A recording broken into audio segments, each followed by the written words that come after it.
Okay, so let's get into this story right now. Harvey Weinstein court case, conviction overturned. TikTok is willing to sell.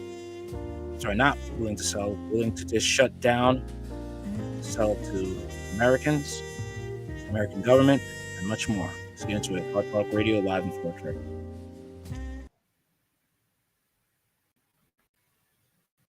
Breaking news. Why don't you take it away, Brianna? Yeah, in a stunning reversal this morning, New York State's highest court overturned the conviction of the former movie producer Harvey Weinstein, who in 2020 was found guilty of 2 felony sex crimes. The case against the once powerful producer served as the foundational case for the Me Too movement, prompting women from Hollywood and then many other industries to come forward to discuss cases of sexual harassment, abuse, and assault in the workplace and beyond.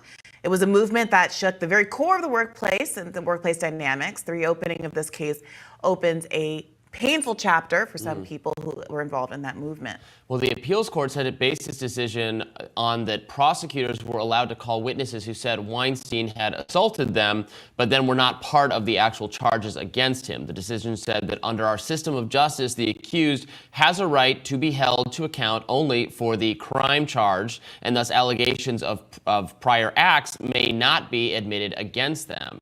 It was October 2017 when investigations by the New York Times and the New Yorker broke open the allegations against Weinstein. One of the original reporters on the case, New York Times' Jodi Kantor, said the criminal case against him was always somewhat fragile outside of the courtroom. Now, many believe the evidence of Weinstein's conduct was, in fact, overwhelming, with many big-name Hollywood stars like Ashley Judd and others coming forward.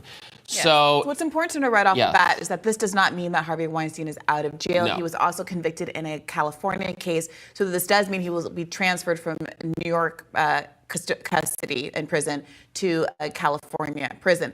However, this is still remarkable. Sorry, I didn't mean to interrupt. That's exactly what I was going to point out. It's worth recalling that a similar thing happened with Bill Cosby, found convicted for sexual crimes, and then that conviction overturned, vacated, I believed.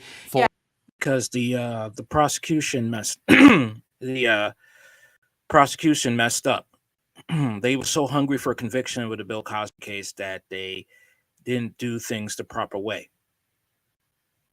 I remember that case.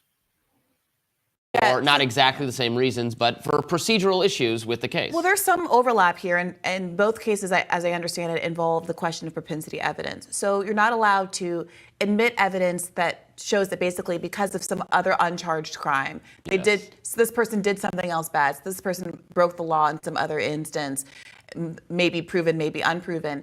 You can't bring that evidence in to show that they're just criminal in nature. They have this character flaw, and therefore they're likely to have committed this crime too. You have to actually bring evidence that shows that they've done the thing that they're actually charged with in this case. There are some exceptions to that rule. Right. Largely, you can kind of think of it as if their behavior shows a pattern of behavior. Are they a serial murderer that always leaves a yellow rose at a crime? Well, the fact that they left a yellow rose was left at this crime doesn't speak to the person's character, that they have a criminal propensity. It speaks to the fact that they have a pattern of behavior, which is also being reflected in this instance. So this was a 4-3 decision. It was a really close one, and the folks writing for the dissent were saying, yes, we have an exception to what this New York rule, the Molyneux rule, which is basically this propensity evidence rule, that says, are there factors which would suggest that this evidence is being brought in to say that this is something that this is a pattern of behavior basically of this person? Is this evidence going to an issue other than to prove that this person is a bad character, that this is a person who does sexual assaults and rape? And there's a difference of opinion as to. Okay. So basically they're saying the overload of evidence was basically what they had to look at again, and decided to overturn his conviction.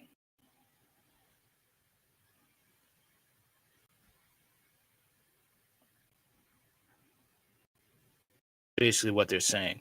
Harvey Weinstein's New York rape conviction was overturned Thursday by New York State's highest court, which ordered that the disgraced Hollywood mogul should face a new trial. In a 4-3 ruling, the New York State Court of Appeals found that Manhattan judge erroneously allowed testimony from 3 women whose allegations weren't connected to the case. The trial judge, James Burke, also compounded the error by ruling that former Hollywood producer, if he chose to testify, would be grilled and on the witness stand about those allegations, as well as numerous allegations of misconduct that portray the defendant in a highly prejudicial light. Sometimes the system is so screwed up. The remedy of these egregious errors is a new trial, the appeals court said. The court was looking to see whether allowing the other women to testify would be valuable for jurors to understand Weinstein's intent to carry out the crime, something Weinstein's lawyers said would unfairly prejudice the jury. Dawn Dunning, Tara Wolfe, and Lauren Young testified as prior bad acts witnesses, recounted the sexual harassment they allegedly experienced at the hands of Weinstein as young aspiring actresses hoping to make a big break. Their testimonies, all of which included stories of them being inappropriately repositioned by Weinstein, were intended by producers to show a pattern of sexual abuse.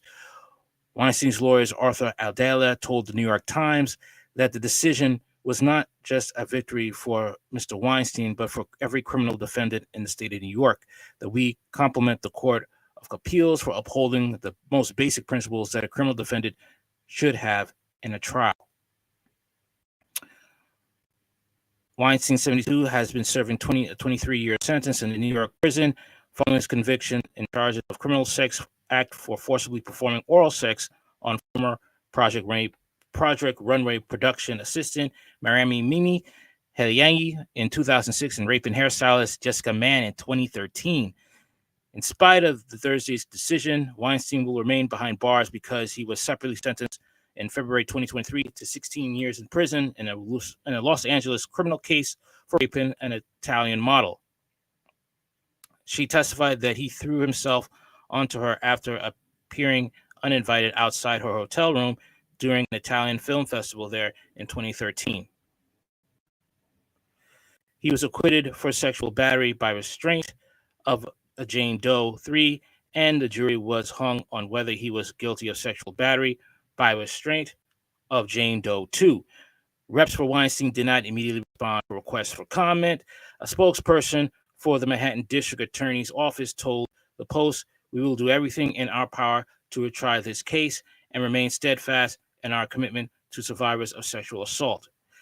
Me Too accusers called the decision profoundly unjust in a statement, noting that this ruling does not diminish the validity of our experiences of our truth. It's merely a setback.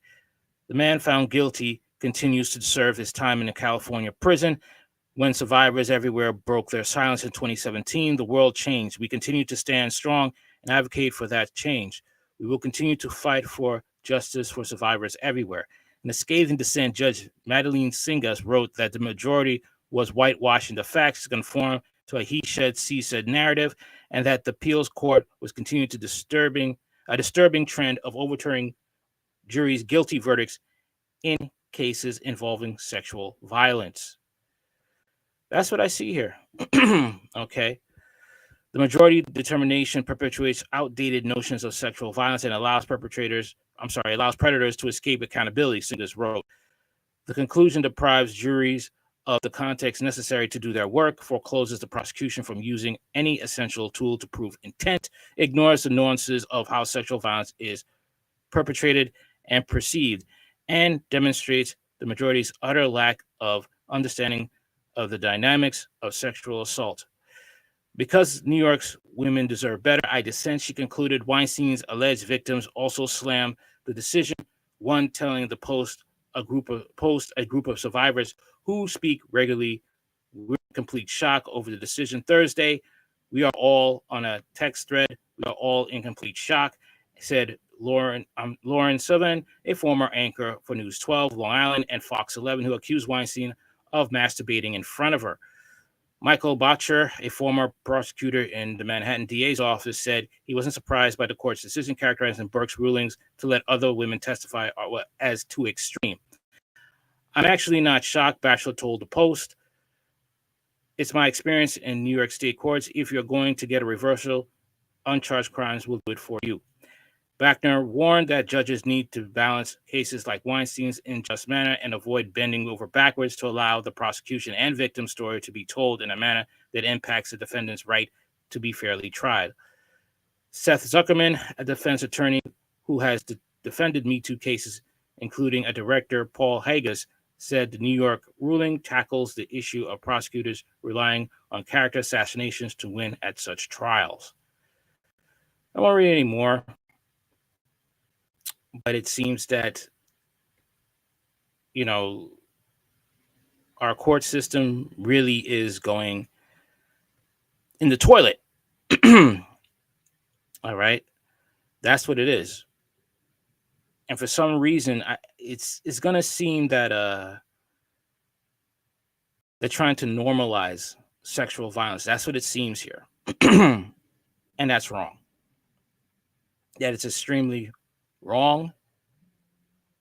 And our society is slowly showing its perversion. That's what's going on here. So let's talk about TikTok now. Let's get into that.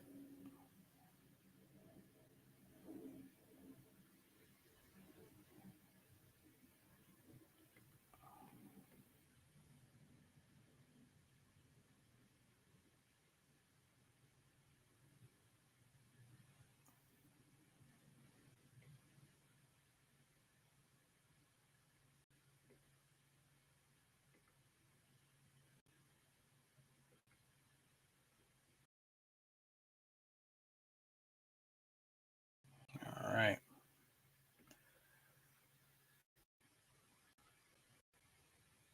TikTok is lawyering up to fight a possible ban in the US. US lawmakers signed a bill that could force ByteDance, the Chinese parent company of TikTok, to divest its stake or else face a possible ban if it's not successful. This is pretty unprecedented. We've not seen a wholesale ban or forced sale of a platform, a social media platform in the US ever. The general fear from lawmakers in America is that the app TikTok sucks up American citizens' data and phones it back to China for use in ways that we don't entirely understand. The second related fear is that China, with its connections to the app and the parent company ByteDance, can control what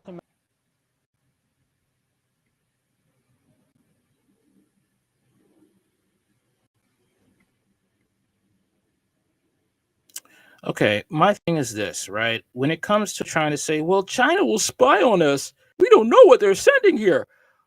If that's the case, why are you letting the Chinese government buy up farmland here? Why are you letting them buy up meat processing plants? Why do you let them have a police station in New York?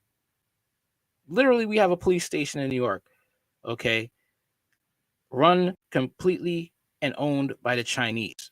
So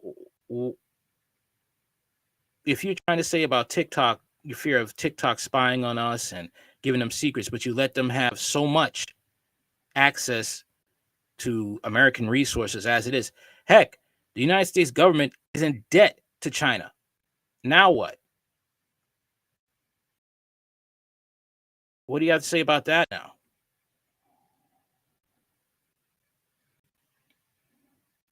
One second. Hold on 1 minute.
company ByteDance can control what Americans might be seeing on the app, and that's a worry in the run-up to the US presidential elections.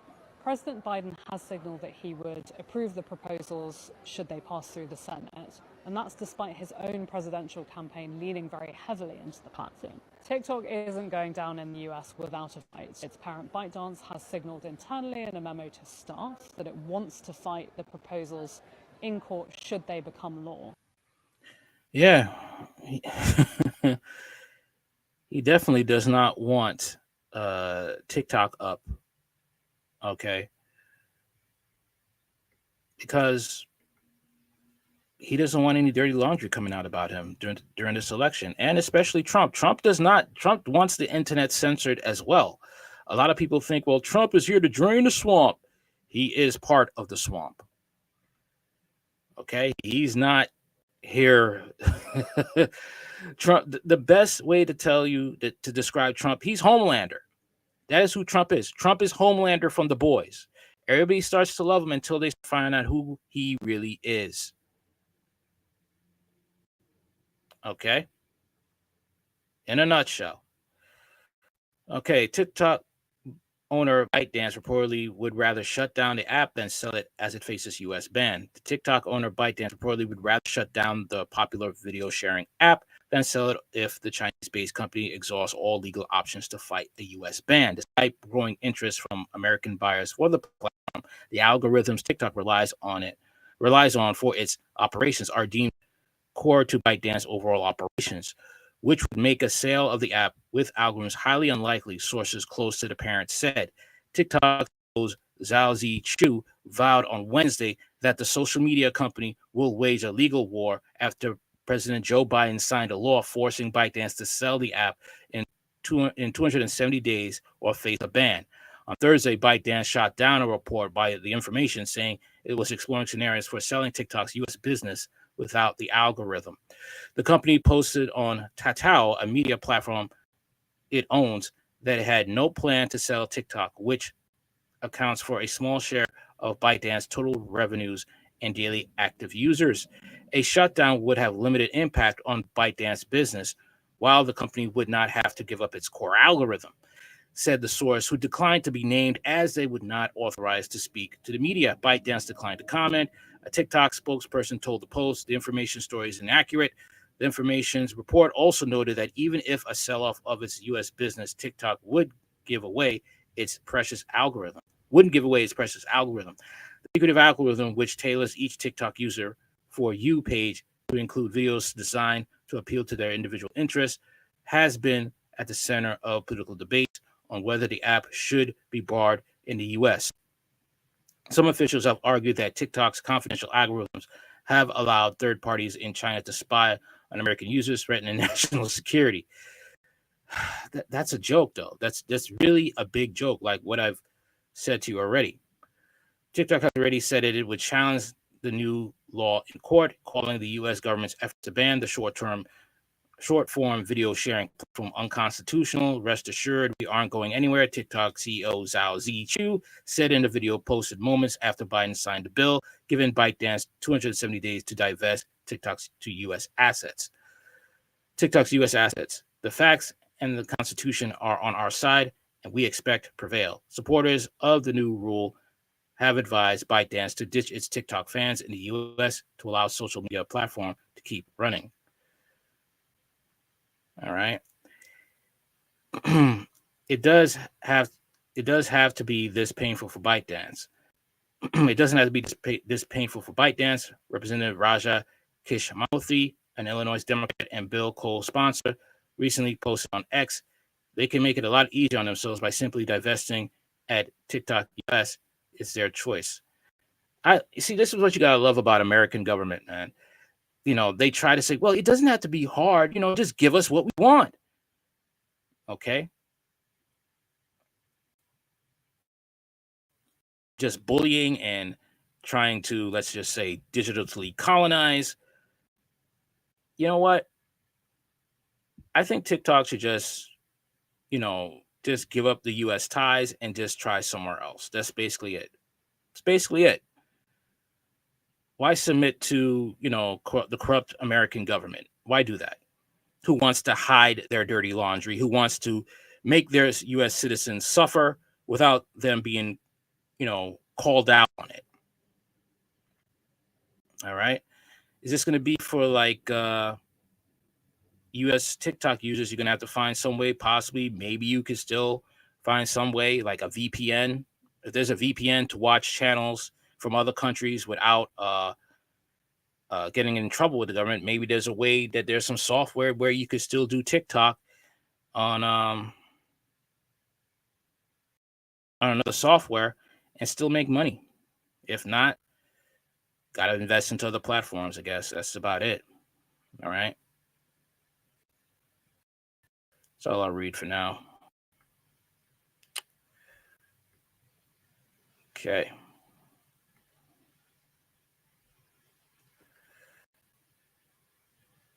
One second. Well, let's get into this right now. Since we're talking about TikTok, all right, let's talk about the fact that now the UN, right? The UN are basically targeting conspiracy theorists. Those people that actually, care about the truth. The things that people used to laugh at and say, "Oh, that's just a conspiracy theory." It's now conspiracy facts. Those type of people. Give me 1 minute right here.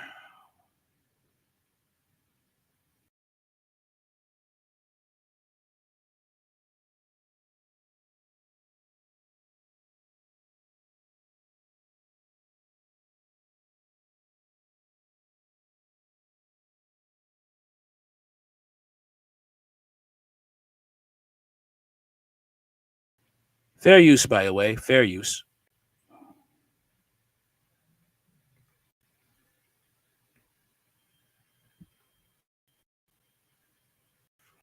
Of people thinking for themselves, the United Nations has declared war on conspiracy theorists, describing the rise of people thinking for themselves as worrying and dangerous, and providing the public with a toolkit to debunk and pre-bunk anybody who dares to suggest the global elite are anything but completely honest, upstanding, and working with our best interests at heart. The UN also warns that George Soros, the Rothschilds, and the State of Israel must not be linked to any alleged conspiracies. It's no wonder the UN are waging war on conspiracy theorists, and without those of us who reject their sick vision out of hand. Not that long ago, the People's Voice exposed a UN report that declared children can consent to sex with adults. Now the globalists are determined to destroy all opposition to their tyrannical agenda, declaring that anybody who opposes their vision is a conspiracy theorist. UNESCO has teamed up with Twitter, the European Commission, and the World Jewish Congress to launch the campaign dubbed Think Before Sharing, Stop the Spread of Conspiracy Theory. What they're really trying to say is stop the spread of truth out there that we don't want you to know, because we want you to suffer with no way of figuring out a way to get out of your suffering, or possibly a way to remedy it. Okay? Think before sharing is really think before you share that. We may come to your house and break it down like they're doing in Western European countries right now. We won't tolerate you ruining our plans anymore. If we want you to suffer, we want you to suffer. You just got to take it. The UN wants you to know that events are not secretly manipulated behind the scenes by powerful forces with negative intent. And if you encounter anybody who thinks the global elite are conspiring to seize power and dictate global events, you must take action. According to UNESCO, if you're certain that you've encountered a conspiracy theory on the internet, then you must react immediately. Post a relevant link to a fact-checking website in the comments. The UN conveniently fails to mention the fact that fact-checkers are mostly untrained and unqualified hacks, performing fact checks and writing community notes from the comforts of their bedroom, in between posting woke political. Snoop's lead writer admits she gets high while fact-checking. These are the people who get your posts blocked, who get your account taken off of social media, all right? People who get high off of drugs, okay, are the ones that possibly could get you fired from your job because you posted something that was factual. Fact-checkers. Fact-checkers need fact-checkers. Content on personal blogs and getting high. UNESCO also provide advice for normies who encounter a real living, breathing conspiracy theorist in the flesh. According to the UN agency, you must not under any circumstances be lured into an argument with a conspiracy theorist. Any argument may be taken as proof that you are part of the conspiracy and reinforce that belief, and the conspiracy theorists will probably argue hard to defend their beliefs. The last thing the UN wants is for you to get into a conversation with somebody who's done their own research. Instead, according to the UN, you must shut down the conversation while showing empathy and avoiding ridiculing them. And then report them to social media and contact your Hold up. It's getting better. Wait for it. local national press council or press ombudsman. Does this ring, Nazi Germany all over again? Huh? Don't if you get near a conspiracy theorist, let the Führer know. Let the Nazis know. Sieg Heil Hitler. That's what it is. This is what it is. Okay. Oh, you having bad thought crime. This is how it is. When I'm hearing this, I'm thinking of people dressed in black with, the red armband with a swastika symbol. All right. Breaking down your door. We heard you're a conspiracy theorist. We heard you're talking about things that you shouldn't be talking about. Where are your papers? Down on the ground. That's basically what it is. Remarkably, hidden in the fine print, UNESCO admits that conspiracy theories do exist. Under the heading, What is a real conspiracy? The United Nations bureaucrats explain that real conspiracies large and small do exist. However, according to the UN, it's only a real conspiracy theory if it's unearthed by the media. They are more often centered on single self-contained events or an individual like an assassination or coup d'etat, explains the UN. They are unearthed by whistleblowers and the media using verifiable facts and evidence. There is just one problem with the UN's definition of a real conspiracy theory. The media has been fully bought and paid for by the elite. Bill Gates spends hundreds of millions of dollars every year buying off mainstream media journalists in return for positive coverage and hit pieces on his enemies, including the conspiracy theorists he's just admitting he's tracking. How did you feel? This came out particularly during COVID and the work you were doing on vaccines for that. How do you? That is true. The media is already bought by the elite, and they tell you what they want you to know. If you remember 2 or 3 years ago, remember that? And if you dare speak about something that you found out to be a lie about a certain type of potion, you know what happened to you? In other countries, you were either jailed, or you let's just say you lost your social media privileges. You know what I'm talking about. Feel when you become part of this whole kind of conspiracy theory stuff going on? Does that bother you? Does it get you at all? So I have people who track it, and we often think, which of these things should you respond to? If they get broad enough, then you want to respond. If they're just in the truly crazy niche, then probably you don't want to amplify it. Meanwhile, George Soros is buying up legacy media outlets like they're going out of fashion. George Soros buys up all Spanish-speaking radio stations in America ahead of midterms. What?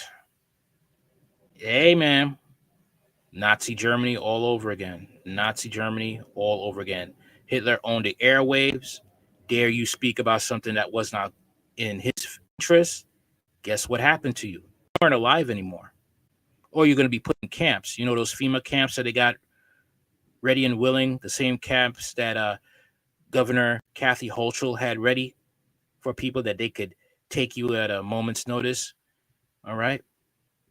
Without a good reason to do so.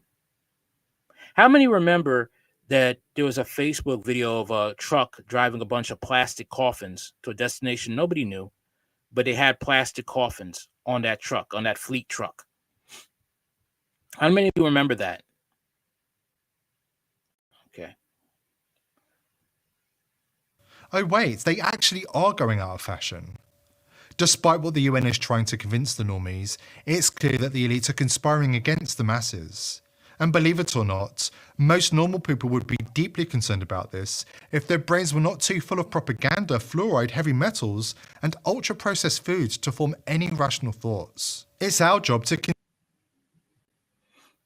basically it, man. That's basically what's going on here.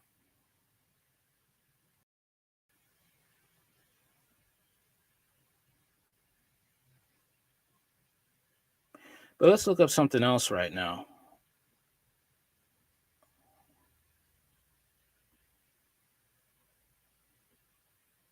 Since I was talking to you about fact checkers.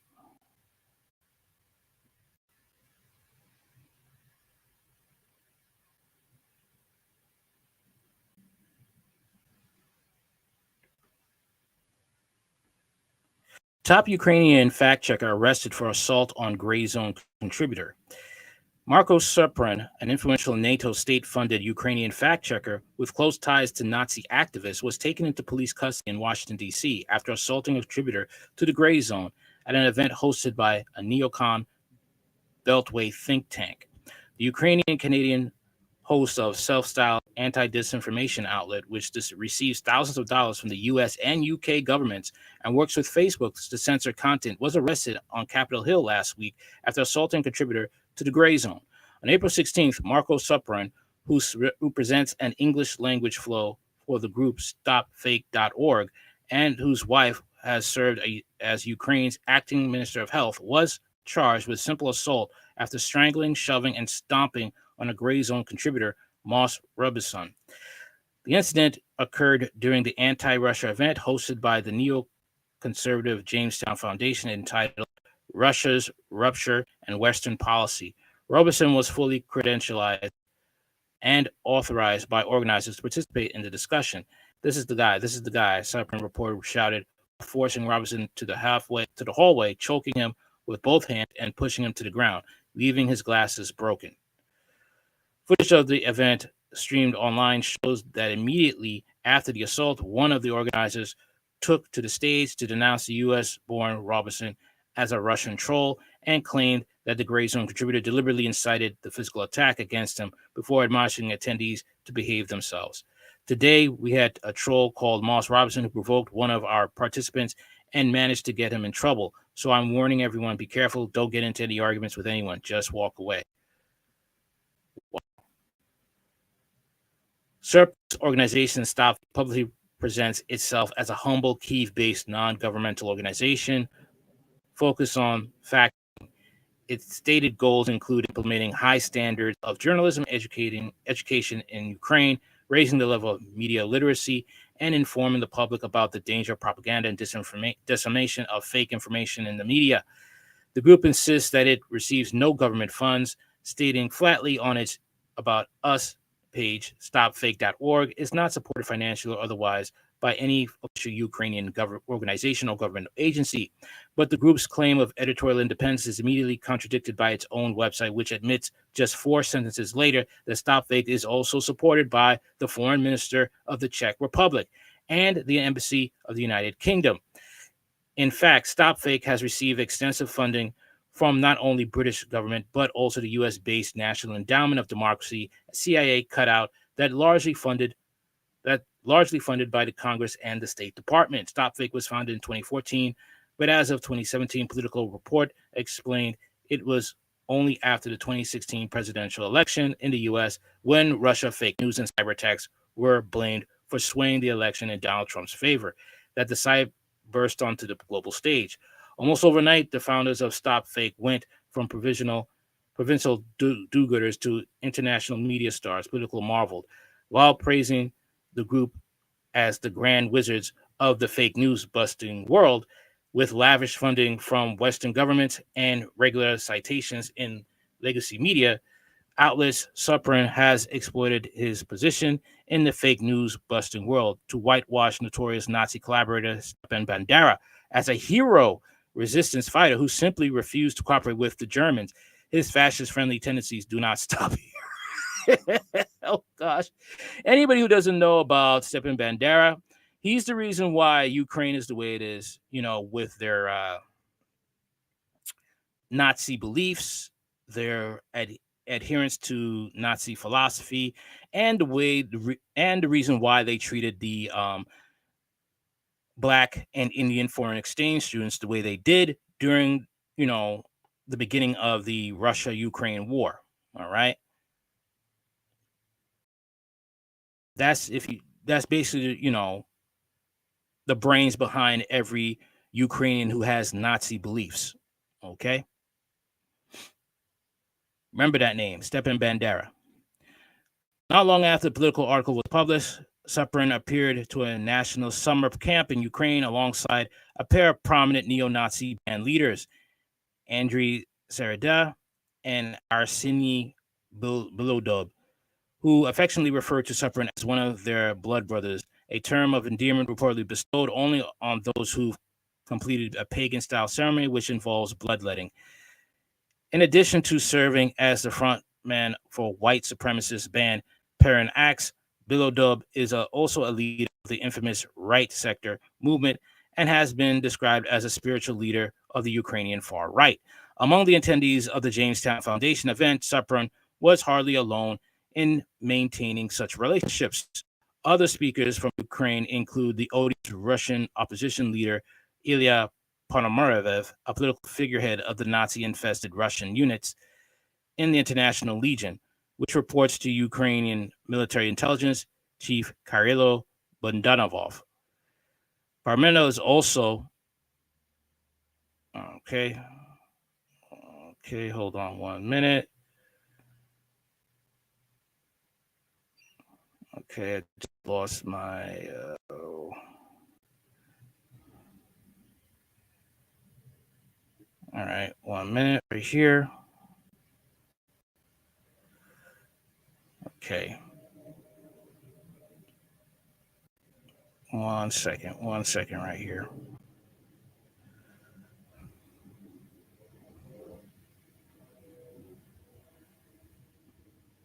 All right, she's interested. Is also the spokesman for the dubious National Republican Army in Russia, on whose behalf he previously attempted to claim responsibility for Ukraine's assassinations inside Russia. After StopFake partnered with Facebook in 2020 to create a fact-checking service for the popular social media platform in Ukraine, it seemed that such associations might come back to haunt Supran and his employer. In an effort to address the controversy, Supran published a lengthy defense of his behavior, which culminated with a bizarre admission. Have I had people with swastika tattoos in my office? I don't examine people's bodies as a rule, but yes. Does that make me neo-Nazi? No, he insisted. Right. Marco Supran's far-right connections in Ukraine are in fact extensive and well documented, but they appear to pale in comparison to those of his wife, Olna Supran. Long before her 2016 appointment as Ukraine's acting Minister of Health, where her lethal push for privatization earned her the nickname Dr. Death, Supran has maintained close relations with a number of violent neo-Nazi organizations, including C14, which has been credited with carrying out a wave of brutal anti-Roma pogroms. According to Ukrainian journalist Olesky Kazimenko, Supran's contacts with C14 go back years. What could have been a major scandal for Facebook got swept under the rug, and StopFake, which remains one of its fact-checking partners, only doubled down on its defense of C14. Olna Supran has been described as one of the main patrons of the far-right activist Sherry Starenkov, 29, who led the right sector's massacre of anti-Maidan protesters in Odessa in May 2014, and ultimately helped to ignite the civil war in eastern Ukraine. In March 2020, after StopFake officially partnered with Facebook, Supran declared the Russian world to be a threat that's scarier than coronavirus, and went on to hail Starenko, who once stabbed a man to death, as an example of that new generation of Ukrainians who can put everything in its place. In the coming months, Supran hired Starenko's girlfriend as her press secretary. This is interesting. Very, very interesting.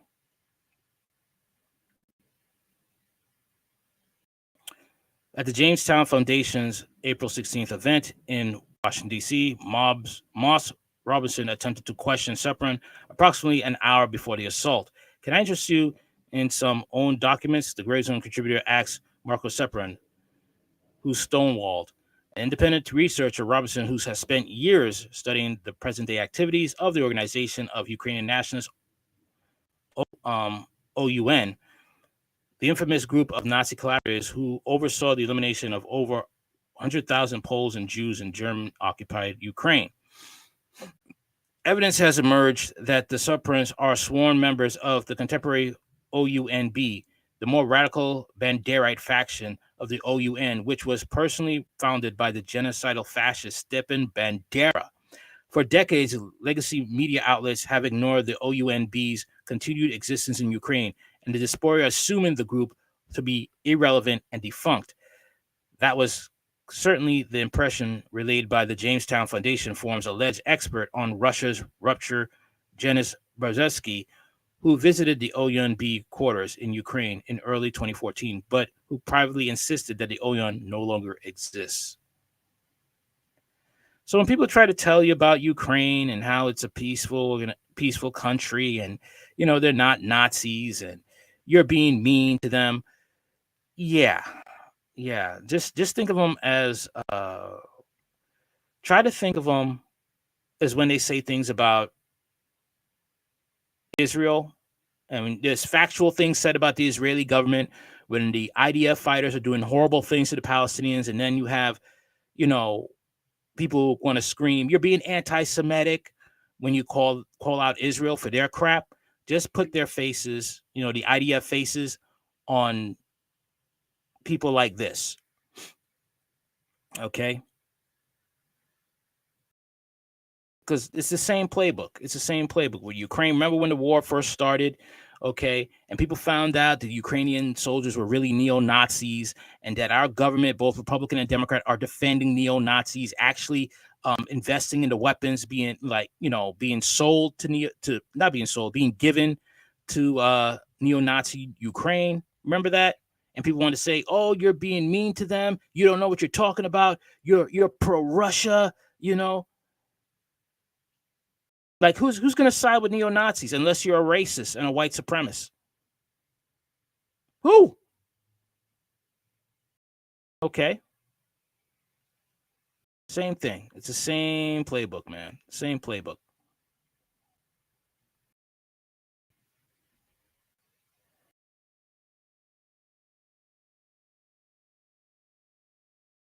So let's talk about Joe Biden right now. Oh, this is hilarious, man. This is hilarious right here.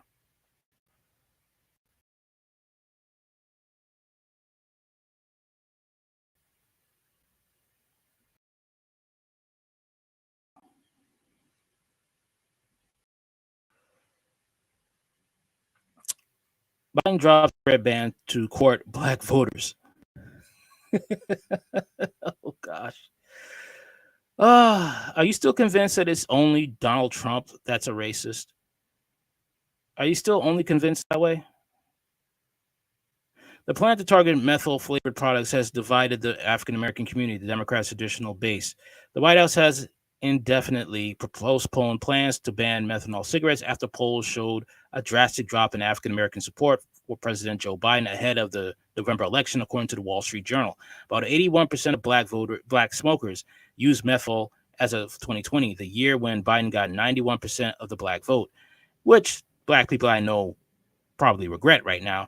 Recent polls showed only 68% of African Americans planning to support the Democrat this time around. However, it's clear that there are still more conversations to have, and that will take significantly more time. Health and Human Services Secretary Xavier Becerra said in a statement on Friday, noting that the feedback the proposed ban received from civil rights and criminal justice reform groups.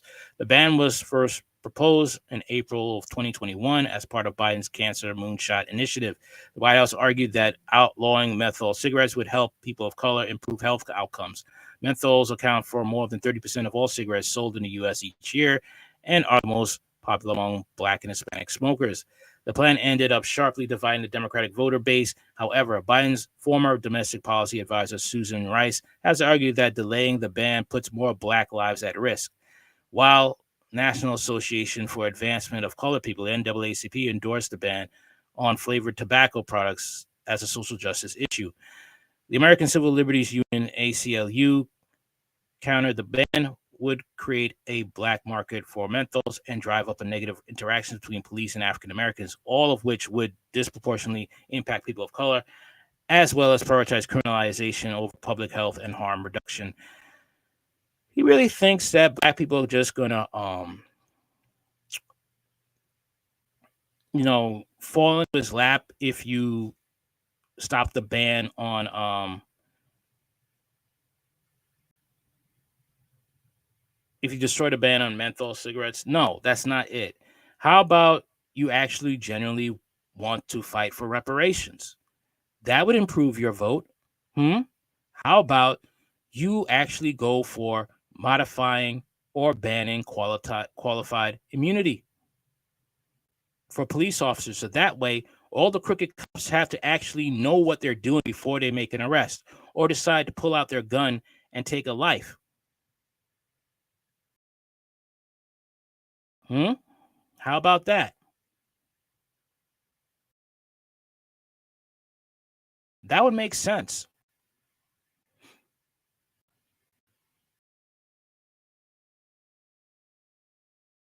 But he doesn't want to do that because he's just as racist as Trump. Altria Group and Reynolds American, the two largest U.S. cigarette makers, also lobbied against the ban. Canada effectively banned menthols by 2018, and the EU did the same in 2020. A study from the University of Waterloo in Canada, based on those bans, projected that White House proposal would cause 1.3 million smokers to quit within 2 years, including some 380,000 African Americans. I don't say that's a bad thing. The science is clear that there will be a massive health benefit from removing menthol cigarettes, said Mitch Zeller, former director of the Food and Drug Administration, FDA Center for Tobacco Products. Zeller suggested that the political considerations were behind the Biden administration's decision. According to the FDA, it is likely that menthol cigarettes pose a public health risk above that seen with non-menthol cigarettes. This is common sense plan, which could have saved hundreds of thousands of lives, said Congresswoman Robin Kelly, an Illinois Democrat who chairs the Health Brain Trust of the Congressional Black Caucus. Menthols are currently banned in 2 U.S. states, California, Massachusetts, and over 100 municipalities across the country.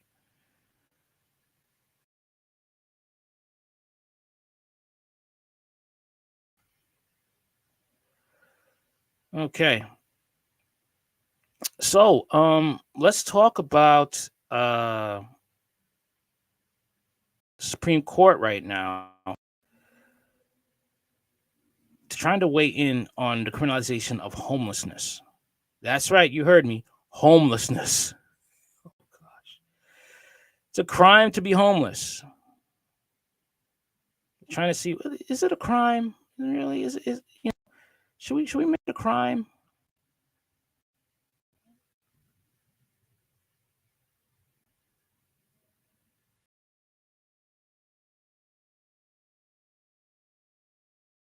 Encampments of unhoused people dotting many of the country's biggest cities are ubiquitous reminders of homelessness here in America. But now, a growing number of communities are taking what's being seen as punitive approach to clear them out, making it a crime in some places to sleep outside, even when some say they have nowhere else to go. So is it cruel and unusual punishment? The Supreme Court will tackle that question next week. Devin Dwyer reports for us from Grants Pass, Oregon, about what's at stake. On the banks of the Rogue River, tucked away under trees on the side of the road, even in center field of the local Little League ballpark, the homelessness epidemic is inescapable, even in sleepy Grants Pass, Oregon. Population 40,000, roughly 600 call parks like this one home. Brandon, a 38-year-old Grants Pass native, says he has no choice. So the city came in and said you can't camp right there on those wood chips. The officer said I was too close to the playground and I was too close to the fence. Local law requires that he move his camp every 72 hours. The city had tried to ban camping in parks outright, but was blocked by a federal court for now. If I don't feel like I belong, I'm going to feel like an outsider, and then I'm going to want to continue doing the same thing because there's no reason to thrive for anything different. There's no place to go. Helen Cruz knows the indignity firsthand. Over 5 years living in Parks before a nearby church took her in, she says she received more than $5,000 in camping-related fines. I was holding down 2 jobs when I was out here, and still not enough to be able to rent a place. Their terms of low-income housing here is $1,000 a month, and that's not workable either, you know.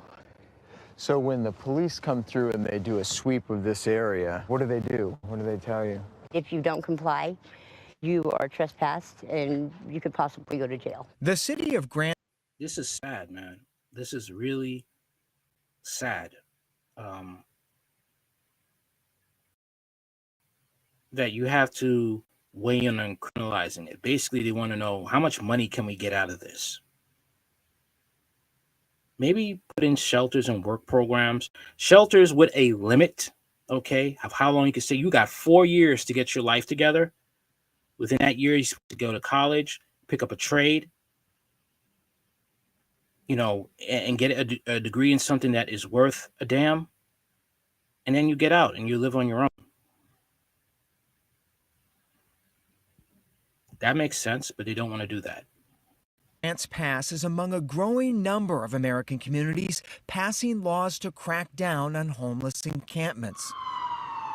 A perfect storm of skyrocketing housing prices, sunsetting COVID relief programs, a mental health and drug abuse crisis, and an aging population without retirement savings has led to record numbers of unhoused people nationwide. For all intents and purposes, a lot of the behavior you see here today is illegal. And then our community will ask, well, what are you doing about it, Chief? Chief Warren Hensman says his officers are caught in the middle. We have community members in Grants Pass that are afraid to come to their parks. We've had shootings in our parks. We've had fights in our parks. Chronic drug abuse in our parks. So much of our citizenry are not walking through our parks. In 2013, the city passed an ordinance banning anyone from using a blanket, pillow, or cardboard box for protection from the elements while sleeping in public. That is insane. That is freaking insane. Let's play that again. Let's play that again. Parks. We've had shootings in our parks. We've had fights in our parks. Chronic drug abuse in our parks. So much of our citizenry are not walking through our parks. In 2013, the city passed an ordinance banning anyone from using a blanket, pillow, or cardboard box for protection from the elements while sleeping in public. Local Representative Dwayne Yunker says it was intended to crack down on unsanitary conditions and crime. Why not? Again, the best thing to do is to start building shelters. They have a time limit for 4 years to get their lives together. They get in a program, okay, and they get out. If they fail to commit that program, all right, getting clean and getting out, fixing their life together, then I would say yes, they would have to go to jail. They would have to go to prison. That's it. You go to prison. No ifs, no ands, or buts. You're not here to be free. You're not here to mooch off the government. You got 4 years to get your life together. And if you don't, you go to prison. Okay? That should be the outcome when it comes to that. That's how I see it. But let me know what you think in the comments. All right, I'm pretty much done for now. Anything you want to know about this channel is in the description box. All right. And that's about it. Like, share, comment, and subscribe. Later.